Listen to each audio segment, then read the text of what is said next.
In the middle of the night, a skilled hitman named Jason Renshaw rolls out to the location of his next victim, after arriving outside a toy factory to observe any movements first. Inside, renowned toy maker named Hans Morris inspects his workshop, ensuring the latest toys are in good shape. After making sure everything is perfect, he stumbles upon a beautiful limited edition fairy music box that plays a soothing tune. Charmed by the fairy, he takes it with him. Hans exits the workshop and heads to his office, accessed only by a special keycard. There he gazes at a cherished photo of his mother, adorned with love and a little playful signature. When Jason sees Hans in the office, Jason prepares for his mission. He covers his shoes, slipping on gloves, and fitting a silencer onto his gun. He dons a mask and hat to hide his identity. Suddenly, a noise disrupts the security guard, who rushes to the entrance with a message saying the bomb is about to explode. As the countdown ticks, the guard panics and swiping his keycard to open the door. He grabs the phone, intent on tossing it away. However, Jason swiftly catches him off guard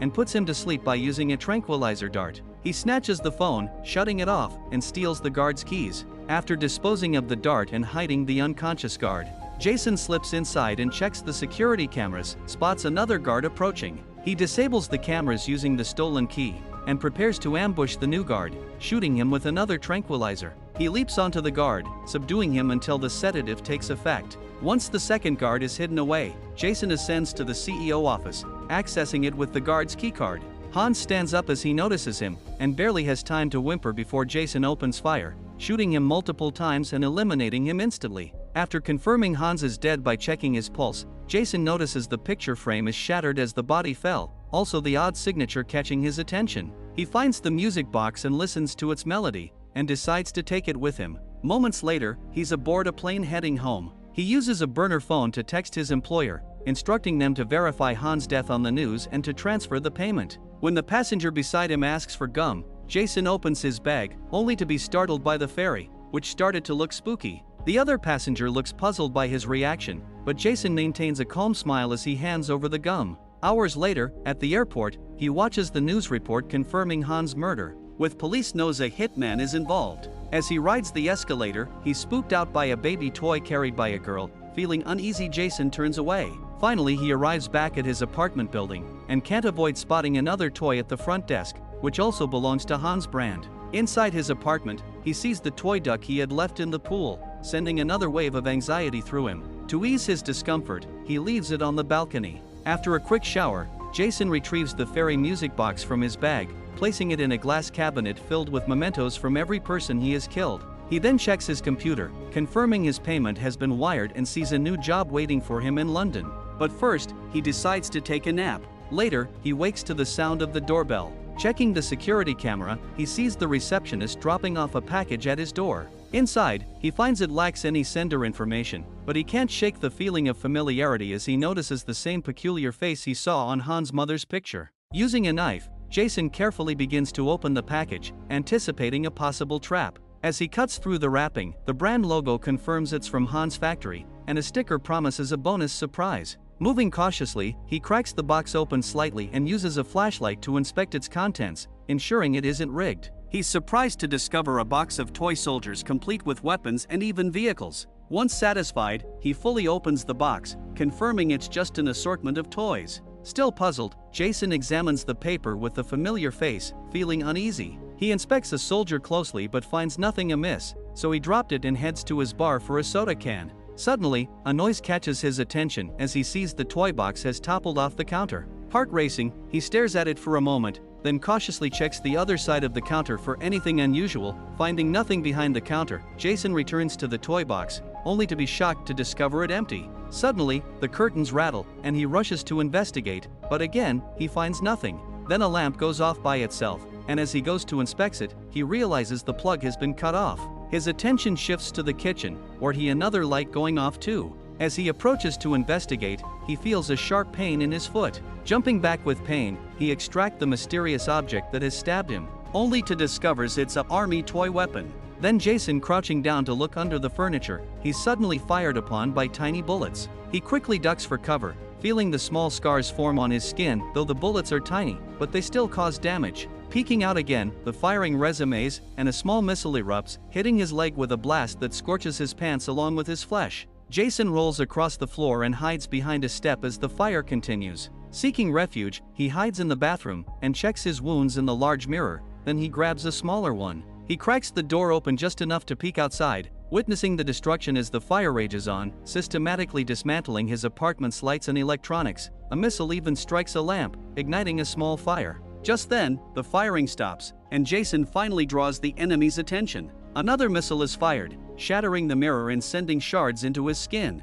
He quickly slams the door shut, wincing as he removes the glass fragments, realizing he has sustained even more wounds. Since the bathroom connects to his bedroom, he dashes to the nightstand, retrieving the gun he keeps hidden there. Then Jason comes out and open fires at the enemy, now hiding under the couch. Though the bullets continue to sting, he adeptly dodges the incoming missiles. He crosses the apartment, reaching his bar, where he drinks some alcohol from the bottle before grabbing another hidden weapon. He opens fire again while advancing toward the couch, while pushing other furniture aside. When the enemy falls silent, Jason rips the cushions off the couch and unleashes a barrage of bullets, while screaming in fury. Once he runs out of bullets, Jason switches back to his previous gun and flips the couch over, revealing his opponent, the toy soldiers from the box. Most of them are dead, but the survivors starts to regroup and gathering any vehicles and weapons. Jason crushes two underfoot before the others open fire again, prompting him to retaliate with more shots. Meanwhile, a few soldiers manage to climb into helicopters, which suddenly take off,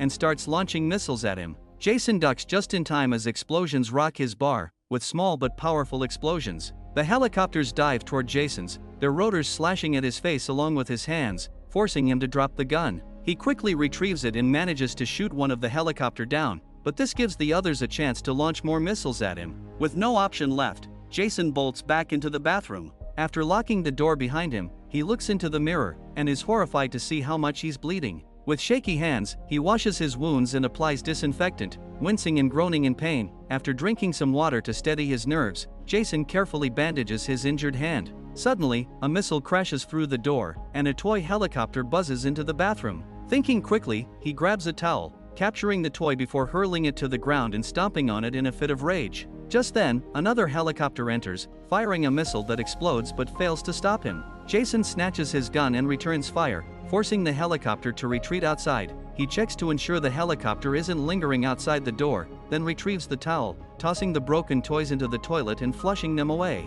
Now he uses the towel to cover the hole in the door. However, he hears strange noises coming from the toilet and flushes again, but the rattling persists. Frustrated, he hits the lid, but it doesn't help. In a desperate move, he grabs the hairdryer and throws it into the toilet. The resulting short circuit takes out the soldiers, but it also plunges the bathroom into darkness. Unsure of what to do next, Jason sits down, waiting for whatever comes next. Finding a needle and thread, Jason carefully stitches the cut on his leg.